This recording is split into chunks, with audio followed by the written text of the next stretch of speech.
Bonjour, Monsieur Mohamed Bakalem, bonjour. Bonjour madame. Alors, présentation par le CNES, le Conseil économique et social, dans un peu moins d'une heure du rapport de conjoncture, un rapport qui tient compte du contexte économique difficile que traverse le pays avec cette baisse drastique de nos recettes d'hydrocarbures, moins 44% de leur valeur comparativement à l'année dernière, donc 2014. Alors, comment évaluer aujourd'hui la situation? Est-ce une situation de crise, Monsieur Bakalem? Bonjour, avant tout, ce n'est pas encore une situation de crise, mais c'est une situation qui présage à court et à moyen terme une situation chrysogène. Dans la mesure que, tel que vous l'avez dit, nos recettes en devises issues de l'exportation des hydrocarbures ont fortement chuté et qui constituent la principale source de financement de l'économie. Donc dans ce contexte-là, il y a lieu de prendre des dispositions pour atténuer les effets de cette nouvelle conjoncture. Les mesures à prendre sont de trois types. Donc, il y a les mesures à très court terme qui ont vocation à figurer dans le projet de loi de finances en cours de discussion, d'ailleurs hier et aujourd'hui au niveau de l'Assemblée populaire nationale. Il y a des mesures à court terme. Et enfin, il y a des mesures de changement structurel à moyen et long terme qui consistent à permettre un changement structurel de notre économie dans le sens de plus de diversification de la production, de plus de diversification des exportations et de plus de durabilité. Alors, qu'est-ce qui ressort aujourd'hui, M. Bakalem, de votre rapport de conjoncture? Un rapport, il faut le rappeler aussi aux auditeurs, qui n'a pas été réalisé par le CNES depuis quelques 6-7 ans peut-être en moyenne. Enfin, le rapport, dans ses grandes lignes, confirme un peu ce que nous savons déjà, c'est-à-dire que nous sommes en situation de déficit commercial et de la balance des paiements, que nous serons en déficit budgétaire à la fin de l'année, et que nos réserves de change ont baissé, sont de l'ordre de 160 milliards de dinars, que le FRR a été entamé, qu'au premier semestre nous avons, j'allais dire entre guillemets, grignoté près du tiers, moins 33%, alors qu'on a mis tant d'années à le constituer. Donc tous ces éléments-là apparaissent dans notre rapport de conjoncture. Mais je tiens à préciser que notre position extérieure est largement soutenable. Nous avons une dette qui est très très faible. Nous avons justement le reliquat du FRR qui nous permet quelque part de nous retourner.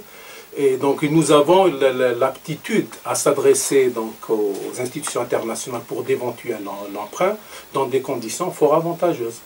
Alors justement, c'est 160 milliards de dollars, M. Bakalem. Alors c'est un choc pour l'économie algérienne qui peine aujourd'hui à se restructurer pour sortir de cette quasi-dépendance des hydrocarbures. Dans quel sens? Le choc, dans quel sens?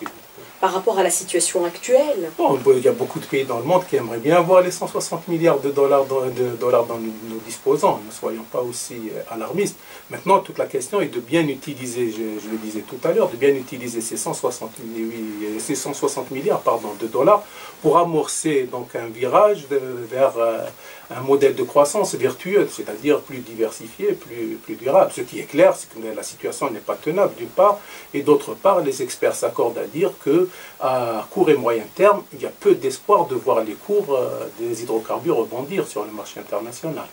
Quelle alternative à cette situation? Notre économie aujourd'hui, comme je l'ai dit à l'instant, peine à se un peu restructurer pour sortir de cette quasi-totalité des hydrocarbures. À 98%, nous sommes dépendants des hydrocarbures. Il n'y a pas d'autre alternative que de produire au niveau national, de produire au niveau local. Mais on en parle depuis des années, pas d'aujourd'hui. Absolument, nous avons un gros problème. Vous savez que nous avons le changement ne s'opère pas, le changement ne s'opère pas que sous la contrainte. C'est-à-dire on ne change pas pour changer. En général, on change sous la contrainte. Maintenant, l'intelligence, c'est de commencer à changer avant que la contrainte ne s'accentue. Donc jusqu'à présent, nous avons eu ce qu'on appelle un peu la rente, entre guillemets. Nous avons eu un coussin d'air qui nous a permis d'amortir tous les chocs au niveau économique et au niveau social.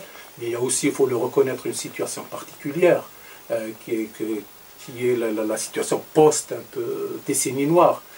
Donc on ne pouvait pas demander aussi au peuple, après tous les sacrifices, de serrer davantage la ceinture. Maintenant, on est en situation transitoire qui aussi a quelque part beaucoup duré. Mais beaucoup d'experts avaient averti justement sur ce type de situation qu'on risquait aujourd'hui ou qu'on risquerait de rencontrer et qu'on vit aujourd'hui. Est-ce qu'on peut considérer qu'on n'a pas écouté? On ne peut pas dire ça tout à fait, mais pas, en disant qu'on ne les a pas tout à fait écoutés aussi. Sur certains aspects, on les a écoutés. Donc on voit un certain nombre de mesures qui ont été prises ces dernières années. On a écouté pour ça les experts. Maintenant, vous savez, j'allais dire, les experts aussi n'ont pas de mandat politique. C'est monsieur le Président de la République, c'est les élus du peuple qui ont le mandat politique, et c'est à eux de... Les experts proposent et j'allais dire, les gens qui ont des mandats politiques disposent. Et donc on n'a pas retenu toutes les mesures préconisées. J'allais dire, monsieur le Président de la République a eu un mandat en 2014. Il a son programme politique dans lequel, par exemple, le social prend une grande partie. Il est dans l'obligation morale de respecter cette obligation. Et donc, lorsque les experts proposent des mesures, le politique n'est pas toujours tenu de les adopter. Maintenant, un certain nombre de mesures ont été... les experts ont été suivis sur un certain nombre de mesures, effectivement. Justement, il y a eu la dernière expertise qui a été lancée par le CNES. Qu'est-ce qu'il en ressort aujourd'hui? Donc, le document donc, final de synthèse est au niveau du gouvernement. On verra ce qu'il en fera le gouvernement. Mais, c'est-à-dire, moi en tant qu'observateur, citoyen observateur, connaissant le contenu, je vois qu'il y a quelques mesures qui ont été prises, comme celle qui consiste à donner un pouvoir économique aux Wali, de les évaluer sur cet aspect-là, de favoriser l'investissement. Donc il y a un certain nombre de mesures qui ont été prises. Je ne sais pas si c'est dans ce cadre-là, mais toujours est-il qu'il y a eu un certain nombre de mesures qui coïncident avec ce qui a été proposé par les experts. Alors justement, par rapport au rapport de conjoncture, vous êtes le rédacteur, est-ce qu'il y a des solutions immédiates qui pourraient être explorées? Le gouvernement aujourd'hui, M. Bakalem, mise sur l'élargissement de l'assiette fiscale, en clair, aller chercher l'argent là où il se trouve, même dans la poche du consommateur. Est-ce une solution? Bon, les mesures à très court terme, donc les mesures ne peuvent être que des mesures d'atténuation. On ne peut pas changer de modèle du jour au lendemain, ça on l'a compris. Maintenant, le gouvernement a tout à fait raison d'aller chercher là où il se trouve, de réduire le gaspillage, de réduire les niches fiscales qui ne sont plus pertinentes, c'est-à-dire pour lesquelles la conjoncture d'instauration n'est plus à l'ordre du jour, mais aussi, j'allais dire, entre guillemets, quelque part, de faire payer ceux qui ont plus de moyens. Donc, vous savez, la fiscalité a un aspect moral et éthique qui voudrait que les plus riches payent plus que ceux qui en ont moins. Maintenant, ces mesures qui ont été prises, on verra ce qu'il en sort à la fin des débats. Mais il m'a semblé que le gouvernement a tenu compte de cet élément, l'impact sur le citoyen. Mais justement, dans ce rapport de conjoncture, qu'est-ce qu'il en ressort par rapport à cette question? Bon, le rapport concerne le premier semestre 2015, donc les mesures n'avaient pas encore été proposées. Et vous, mais nous avons retenu... Pardon? Qu'est-ce que vous préconisez dans le rapport de conjoncture? Oui, par rapport à toutes ces questions de rigueur, d'explorer et d'exploiter toutes les niches fiscales. Absolument. Donc chercher l'argent là où il se trouve, réduire le gaspillage, c'est très important au niveau du fonctionnement, donc j'allais dire des institutions publiques, mais aussi au niveau de la maîtrise des projets, donc d'équipements, donc maîtriser davantage les projets qui sont lancés en termes de coûts, mais aussi nous avons préconisé,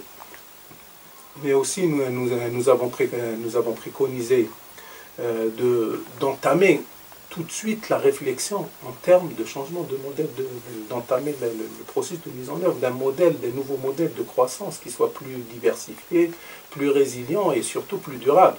D'ailleurs, en conclusion, vous allez voir que nous avons dit qu'il y a des engagements internationaux que l'Algérie est appelée à tenir, issus de l'agenda post-2015, l'agenda mondial post-2015 pour le développement d'une part. Il y aura des engagements internationaux issus de la COP21 qui va commencer dans quelques jours à Paris. Il y a aussi cette situation, j'allais dire chrysogène, et pour laquelle, j'allais dire, il y a une prise de conscience pour que tout le monde, de la part des citoyens, pour dire que le modèle n'est plus soutenable. De mon point de vue, ces trois éléments réunis constituent une opportunité pour changer de modèle de croissance. Alors vous déclarez que le modèle actuel n'est plus soutenable. Qu'est-ce que vous entendez par là exactement, M. Bekalem? C'est-à-dire, en termes clairs. On le disait, en termes clairs, le système de subvention n'est plus soutenable à terme, à très long terme. Le système de consommation énergétique que nous avons n'est plus soutenable à long terme. Dans quelques années, on ne sera plus capable de faire face à la demande avec un tel système. Le fait de satisfaire les besoins nationaux à plus de 70% par l'importation n'est plus soutenable. Tous ces éléments-là ne sont plus soutenables. Je crois que tout le monde, on n'a pas besoin d'être économiste pour savoir que ce n'est plus soutenable. Est-ce qu'il faut plus de rigueur, plus de décisions courageuses de la part du gouvernement, aller vers une révision graduelle de cette question des subventions, c'est-à-dire des subventions ciblées aujourd'hui?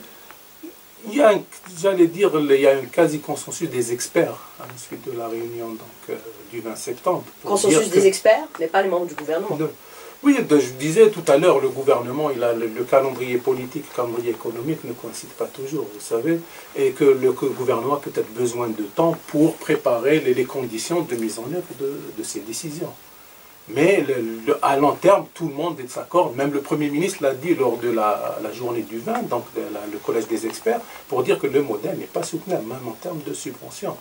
Mais en plus, il n'est pas très équitable, puisque c'est ceux qui ont le plus des moyens qui en bénéficient le plus. Il y a des externalités négatives, puisqu'il y a une part qui va vers les frontières, donc qui traverse les frontières, et donc... Mais est-ce que vous avez tenu compte de certains paramètres chiffrés justement pour arriver à ce type de conclusion aujourd'hui dans le rapport que vous avez établi, que vous allez rendre public dans un peu plus Absolument, d'une pour donner un demi-heure, chiffre, nous avons un rapport, donc subvention sur PIB, qui est l'un des plus élevés au monde, pour rien que ça, voilà, près de 30%, donc entre subventions directes et indirectes, si on tient compte notamment du coût de l'énergie. Donc nous avons un des rapports les plus élevés au monde, donc... ça dénote de la non-soutenabilité de ce modèle ou de ce système de subvention. Alors avec les 160 milliards de dollars de réserve de change, tout le monde s'accorde à dire que nous avons quand même un délai de 2-3 ans pour essayer de sortir de cette dépendance des hydrocarbures, réussir justement cette diversification de l'économie. Est-ce que vous pensez que c'est suffisant de 3 ans alors qu'on avait eu plus de temps pour pouvoir peut-être booster cette économie diversifiée? Pour commencer à sortir, pour entamer un peu le processus de diversification. Il faut profiter de 2-3 ans pour mettre les conditions en place, les conditions idoines pour ce changement de virage, si vous voulez, pour prendre le virage de la manière la plus sécurisée. Vous savez, il y a un certain nombre de préalables.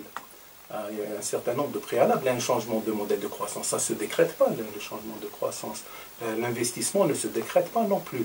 On a besoin de préparer les conditions en termes d'incitation, en termes de cadre juridique, en termes de cadre d'accès au foncier, en termes de régulation, c'est-à-dire, allez, disons-le, en termes de régulation des importations. Si vous faites concurrencer votre produit par des produits importés, d'ailleurs, vous ne faites que retarder l'échéance. Et on ne peut pas demander au privé d'investir. Le privé va là où il y a la rentabilité. Maintenant, l'État, dans son rôle de régulateur, doit orienter les acteurs économiques vers ce modèle de diversification. Il y a aussi, par exemple, le fait de lancer les autres piliers de la diversification, l'agriculture. Tous les pays développés et diversifiés ont une agriculture très performante. Nous avons le potentiel du secteur touristique. Nous avons 1 million de touristes algériens qui franchissent la frontière pendant l'été. Donc nous avons un certain nombre de potentiels, mais la diversification ne se décrète pas. Elle s'organise dans le temps. Et c'est pour ça que nous avons besoin de mettre en place ce qu'on appelle un plan d'émergence à l'horizon 2035. Alors justement, vous dites que la diversification ne se décrète pas. Est-ce qu'il y a une vision aujourd'hui, selon vous, M. Bekalem? Vous qui êtes le rédacteur du rapport de conjoncture. J'espère, il y a un certain nombre d'éléments, mais on a besoin d'arrêter, j'allais dire, un plan émergence à l'horizon 2035. C'est un processus concerté qui implique l'ensemble des acteurs économiques et sociaux du pays et qui a besoin d'être aussi piloté. Vous savez, j'en parlais de la diversification. La diversification, techniquement, c'est un processus, j'allais dire, quasiment facile. Facile en tout cas, techniquement, ce qui nous manque, on peut l'acquérir. Si on a besoin d'études, on peut ramener des spécialistes pour les études. Si on a besoin de la technologie, mais tout le problème, là où l'échec se situe, c'est dans ce qu'on appelle le pilotage du changement. C'est comment muter d'un modèle à un autre avec un minimum d'effets négatifs, d'externalités négatives, avec, j'allais dire, une orientation et un pilotage très fin. Voilà. Mais comment le faire? Qu'est-ce que vous préconisez? Non, je ne peux pas, moi. Est-ce qu'il y a des solutions miracles? Il n'y a pas de solution miracle, absolument. Il n'y a pas de solution miracle. Non, tout ce qu'il y a lieu de faire, c'est de réunir les spécialistes, les acteurs économiques, les acteurs sociaux, les décideurs, les représentants de la société civile, et tout ce beau monde-là se met autour d'une table, discute, échange, présenter nos atouts, présenter nos déficits, nos défaillances.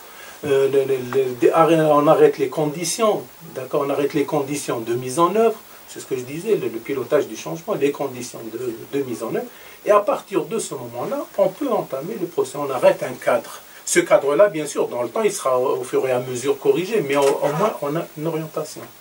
Mais le temps, c'est de l'argent. Est-ce que vous ne pensez pas qu'on perd trop de temps à se concerter? Il y a eu des rencontres, il y a eu des expertises, il y a eu des rapports qui ont été remis. Est-ce que vous ne pensez pas qu'il est temps aujourd'hui de se mettre au travail, de les appliquer concrètement? Je disais tout à l'heure, justement, cette situation chrysogène constitue une opportunité. On ne change pas en absence de contraintes. Personne ne change pour ça. Vous savez, nous, on aime tous être dans notre propre confort. Même nous, en tant que citoyens, on aimerait bien que tous les autres, les citoyens, fassent l'effort, mais on n'aimerait pas faire. Vous voyez, donc là, quand on est dans une situation à quelque chose malheur et bon, donc quand on est en situation chrysogène, il y a une prise de conscience qui favorise le changement. Maintenant, il est j'allais dire, du ressort du gouvernement de mobiliser autour de ce changement de modèle de croissance. Mais le changement, encore une fois, ne se décrète pas. Alors vous avez déclaré que les opérateurs cherchent la rentabilité économique. Aujourd'hui, ces experts soulèvent même certaines questions qui sont considérées même stratégiques, comme la règle des 51-49. Oui. Absolument. Donc il n'y a pas de tabou. Si on doit discuter d'un modèle d'émergence, d'un plan d'émergence, il n'y a pas de question tabou. Le gouvernement a donné sa position, donc par le biais de M. le Premier ministre. Les experts ont leur point de vue, et il faut discuter de ça, il faut discuter, il faut convaincre, il n'y a pas de solution miracle. Il faut évaluer aussi, est-ce que cette règle, jusqu'à quel niveau cette règle constitue un obstacle aux idées, aux investissements directs étrangers. Mais il n'y a pas je crois qu'il n'y a pas de question tabou, il faut discuter de tout. Mais quand on parle de gaspillage ou la lutte contre le gaspillage, est-ce qu'il faudrait aussi parler de certaines pratiques aussi illicites, comme la lutte contre la corruption? Absolument, l'évasion fiscale, entre la fuite des capitaux, absolument. Toutes ces questions sont soulevées dans votre rapport de conjoncture que vous allez discuter? Non, le rapport de conjoncture, en fait, on va donner les symptômes. Par exemple, en disant que entre l'année 2014-2015, les importations n'ont que très peu baissé. Voilà. Alors, on a posé par exemple un autre problème. Je peux vous le montrer, j'ai les documents ici.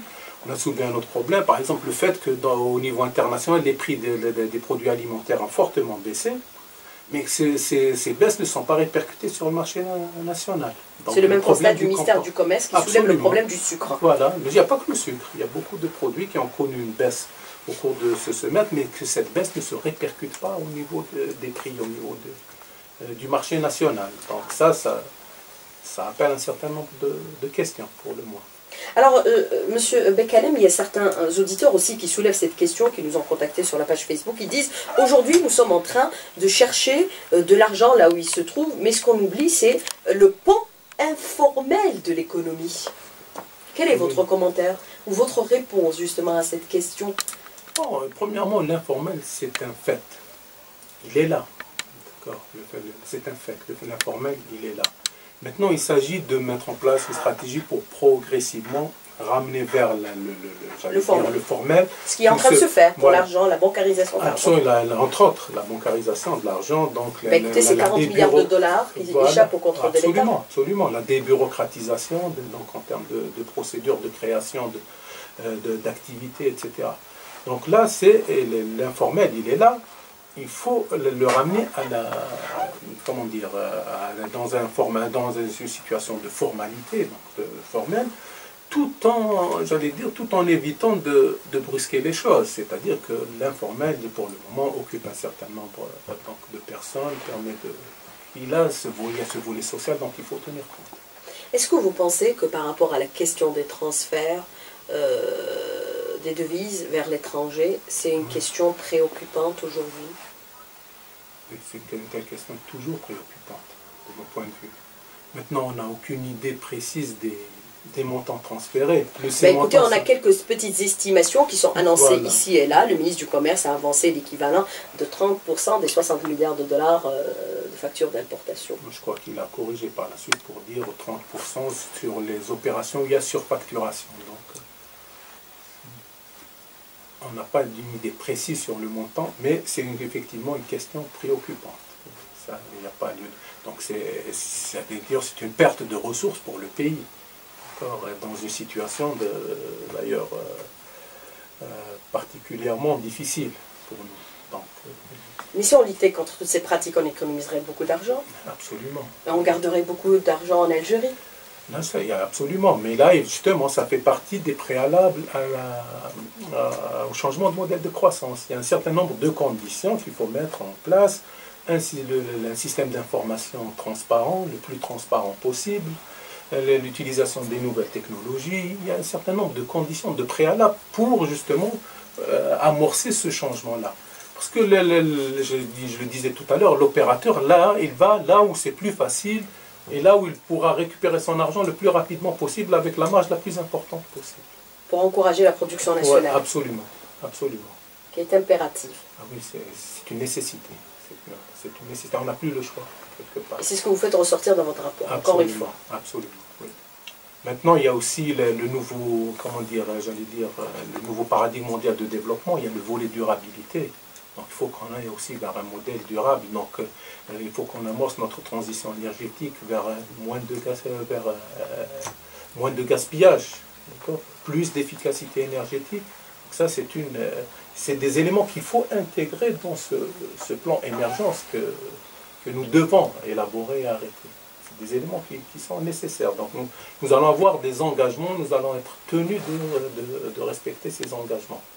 Ce sera les 17 objectifs de développement durable pour l'agenda post-2015, avec ses 169 cibles et ses 330 indicateurs. Mais ça sera aussi les engagements en termes de pollution, en termes de gaz à effet de serre à l'issue de la COP21. Et tous ces éléments-là appellent de mon point de vue des engagements futurs pour le pays, mais qui constituent aussi une opportunité pour changer de modèle, un modèle plus résilient, mais aussi plus durable, c'est-à-dire qui lutte contre le gaspillage. Pour vous, il faut agir maintenant avant qu'il ne soit trop tard? Absolument. On n'a pas le temps, j'allais dire, c'est la seule ressource qui nous manquera effectivement. Le temps? Le temps. Toutes les autres ressources, on peut se les procurer, quel que soit. Miser aussi sur la ressource humaine qui est importante aussi en Algérie, en sollicitant bien sûr notre diaspora. Bien sûr, la ressource humaine c'est la véritable richesse d'un pays. Tout le reste j'allais dire, est aléatoire et est illusoire. La ressource humaine c'est le véritable facteur de développement. Et il faut mobiliser toutes les ressources disponibles. Nous l'avons cette ressource aujourd'hui? Nous avons beaucoup de ressources. Il faut j'allais dire, rationaliser là aussi et optimiser l'exploitation des ressources qui sont disponibles, que ce soit sur au niveau national, mais aussi, tel que vous l'avez dit, la diaspora. Nous avons beaucoup d'experts, nous avons beaucoup de profils pointus qui pourraient être sollicités à l'occasion de ce nouveau modèle de croissance. Nous accompagner dans cette conjoncture. Absolument. Et je crois qu'il serait très content de le faire. Monsieur Mohamed Bakalem, merci d'avoir répondu à nos questions.